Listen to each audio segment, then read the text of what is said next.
Hey YouTube, Silenced here with Airsoft Team OSMD, and today I'm going to be doing a shooting test, basically detailing why I will be using black heavyweight rounds from here on out. The main reason is because they're much more combat effective. So in a second here I'm going to shoot. I'm using a Burst Wizard in conjunction with a regular traditional MOSFET, which I didn't actually know was possible. But if you plug in a regular, like 3-round burst plug and play, it's not really a MOSFET, but the King Kong Elite, I know a lot of people know that name, the King Kong 3-round burst MOSFET, you can plug it in line with the traditional MOSFET and it will do 3-round bursts. So now I'm just using my friends right now. So Semi shoots fine, and 3-round burst, if I hold down full auto, does 3. So for this test I'm going to be doing that. That being said, why am I using black heavyweight rounds? First reason, they're a lot smoother. So if you use white heavyweight rounds, they're chalky, they leave barrel residue, they don't fly through the air very well, they're just not good. So you have to use black. Second reason, when I shoot at that target you're looking at right now, the distance between where I'm aiming on my scope and where the BB goes is very small. So a lot of guys will shoot a flat trajectory, which means they'll shoot maybe 100 feet and then their round will start falling. But they like it because they can sink their round on their target. The problem with that is if you try and shoot, there's a helicopter going by, so I'm going to have to talk louder now. If you try and do that, where you shoot flat at 100 feet and then it falls, you're going to have a problem at long range, because as you hold over, the round is going to fall for a very long amount of time.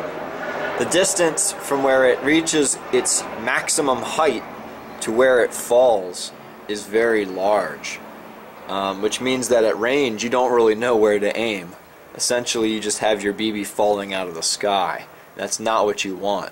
You want to overhop your round to get your round out there while it's still going straight, because you're going to hit your target a lot easier, because the distance between where you're aiming and the maximum height of your round, I call it the vertical displacement, is not going to be very large. With a heavy round that shoots flat, you don't have that problem. So let me kind of explain it. Well, I kind of explained it, but let me laze that target quick so you can see what the range is at. I'm at about 220 feet, 72 yards approximately. It's actually incredibly difficult to do.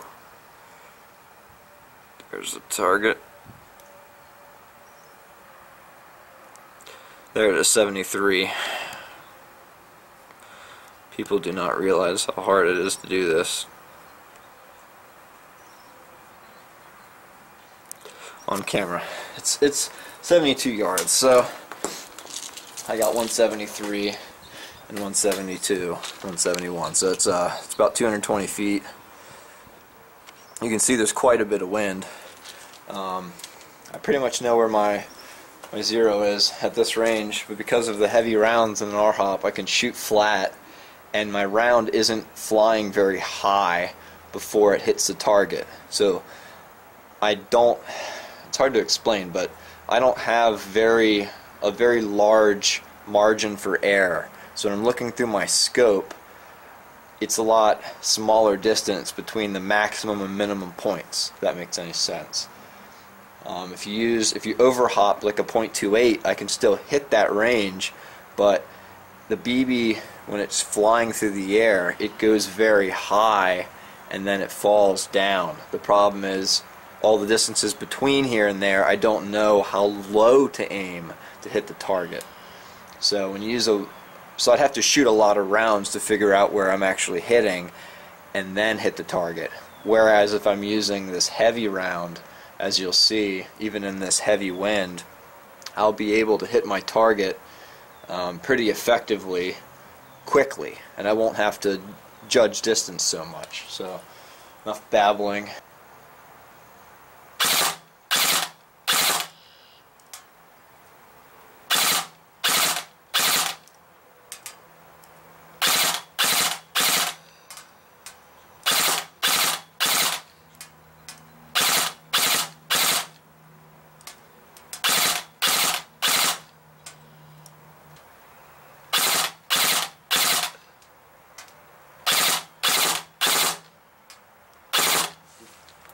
It's actually about 1.75 mils hold high at that range.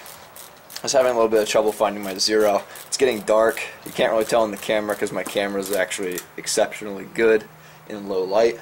But these black rounds, I just can't see them. But once you hear, I didn't mention, that's a 12-inch target. So radius 6 inches. I'm hitting at 220 feet with black rounds, straight shot. I'm sitting in a chair. The wind has died down a little bit, but it's been varying, so it doesn't really matter if the wind is blowing or not. I'm still able to land targets, or rounds on target. So, see if I can continue.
As you can hear, I'm having no trouble hitting that target. Now, I just want to make a point here. That target in total height is 1 foot. I measured it and cut out a sheet metal and bolted it onto that post that's staked into the ground. That target's only 1 foot high. A human target is 6 times that height. So imagine 6 of these on top of each other. And a little bit wider too, because your shoulder blades are actually about maybe 18 to 20 inches wide, so that's a lot wider of a target. A man-sized target, I would have zero trouble holding probably almost all of my rounds on target, because I can't really see where they're falling, but I would wager that I'm missing up and down versus left and right, because my left and right groups, unless it was my fault, are very tight.